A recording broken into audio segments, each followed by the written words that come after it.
Hey YouTube, what's going on?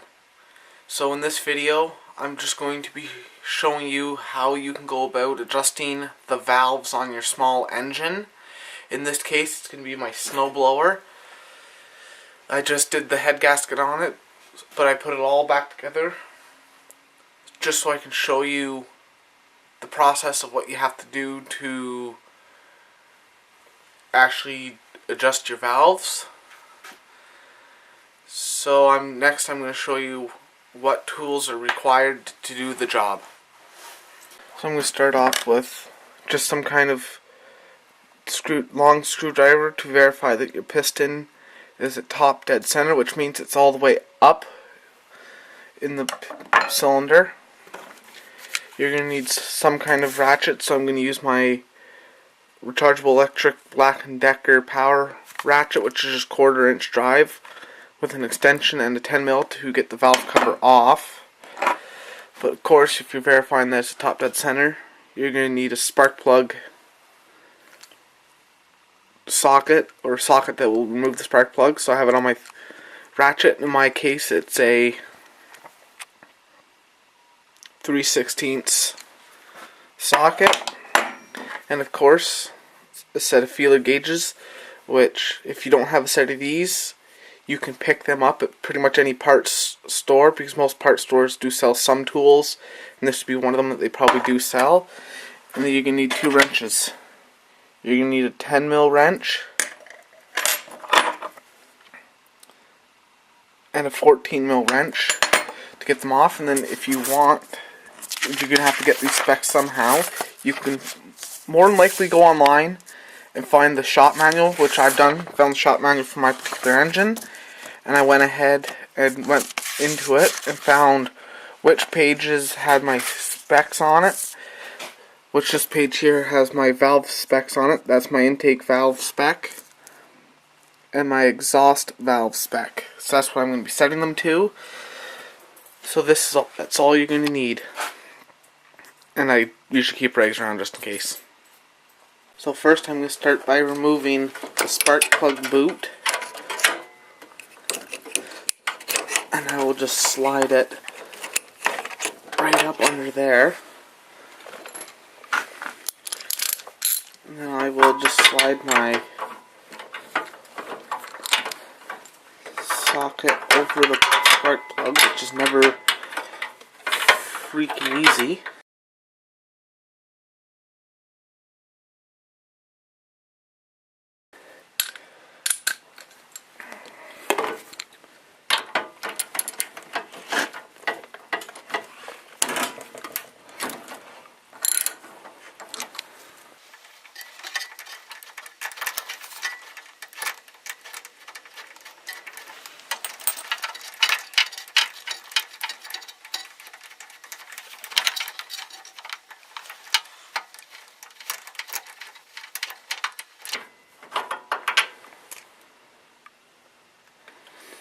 Now that you have the plug out, set it aside, and always have some kind of dish to put bolts in, so I'm going to use this old butter container. Now this is where you want to take your screwdriver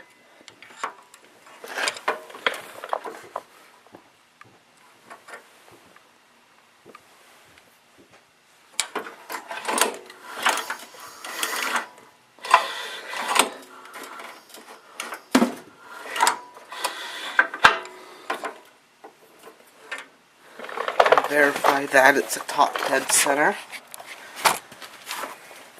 So the easiest way is just slowly. So there's bottom. Bottom's right there.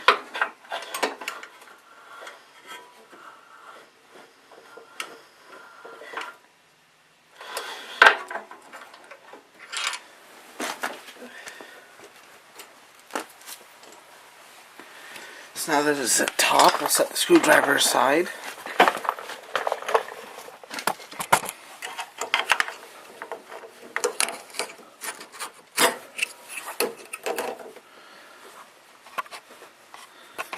So now you have the 10 mil here, here, and 2 down here that need to be removed.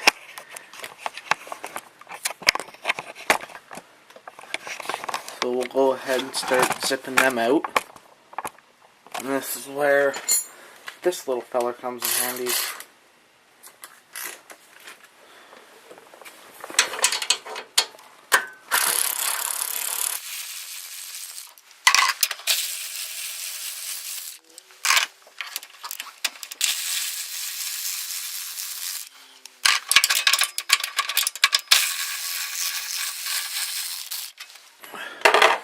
Which is now out.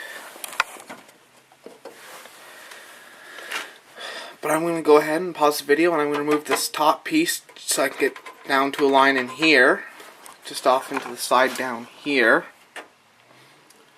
which you may want to remove, which may make it easier, because this is the... Okay, so now that we have the valve cover off, you're going to go check your sheet of paper that has your specs on it. So we're going to do intake, which is this one, and this one's exhaust. So we're going to check intake and check exhaust. That one's a bit stiffer. So now that you got that out, you're going to want to grab your 10 mil and your 14 mil wrench and your feeler gauges.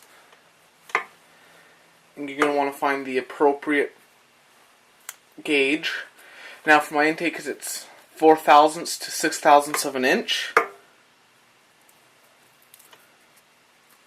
what I'm going to do is I'm going to go 5/1000ths of an inch.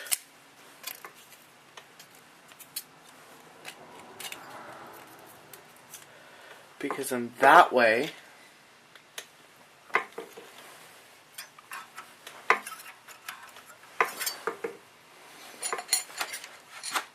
it will be safe. So what you want to do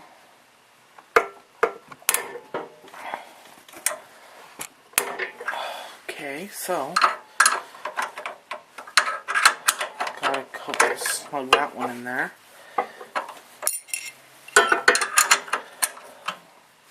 Like so.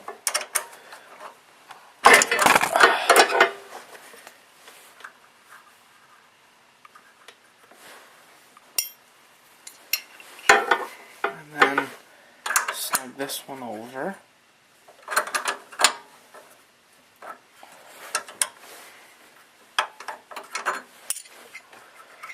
So I'm going to back this one out just a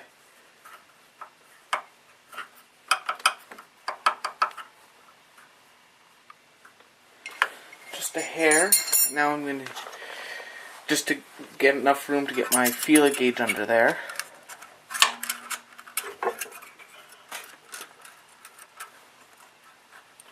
Which sure isn't, so we'll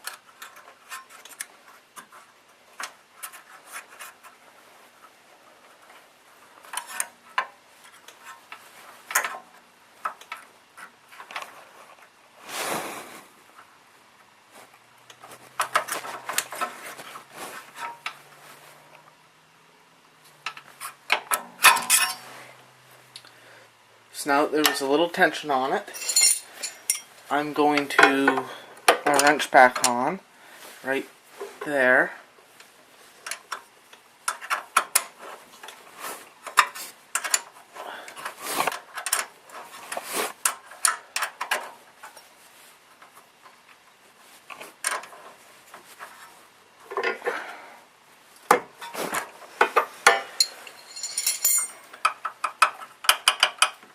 Now that's about the same as the other one. And this one's, so we just did intake, so we're going to do exhaust. So you read your exhaust, it's 6 to 7 thousandths of an inch. So what I do to make it easier, instead of having them all out, I just fold them up like so. Now I got my 7/1000ths of an inch, if you can see that, out. Now we'll just check it before we do anything.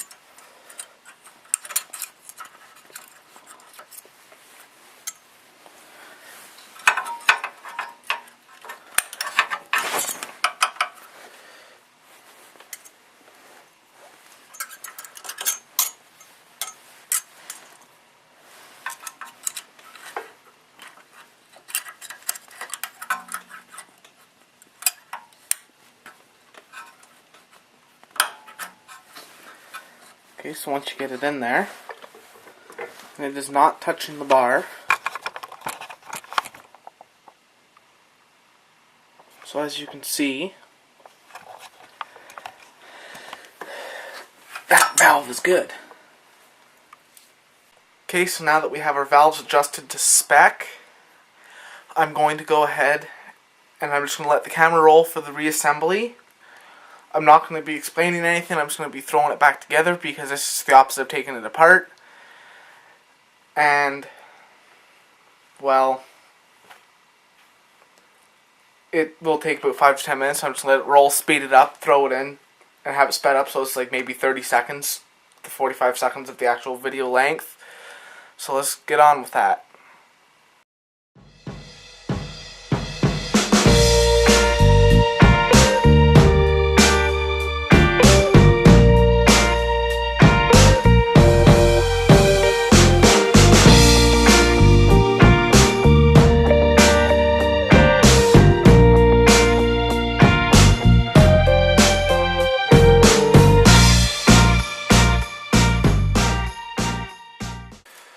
Well, now that she's all put back together, now's the time to try and test fire it and see if it's going to fire. Because if it fires, you know you've done your job right. If it didn't, and you get banging, clanging, or it pulls over real easy or just doesn't start, either the valves are still not adjusted properly and you're losing compression, or you have another issue. So let's go ahead and try and fire this sucker up and see what happens. Okay, this is the moment of truth if it fires.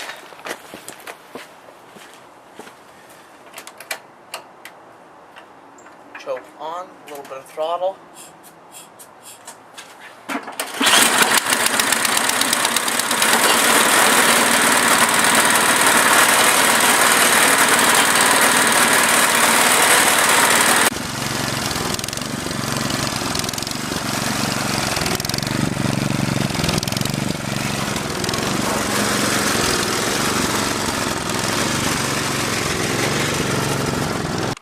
Well, YouTube, there you have it. If your machine started like that and ran good, you were mint. The only thing I had to do was I had to make a few adjustments on the carb, and she smoothed right out. Once I got warmed up and I had the choke off, I adjusted the carb a little bit. So if you like this video, subscribe for more, as well as head on over to the link in the description. Hit like on my Facebook page. Follow me on Twitter as well as Instagram. See you in the next one.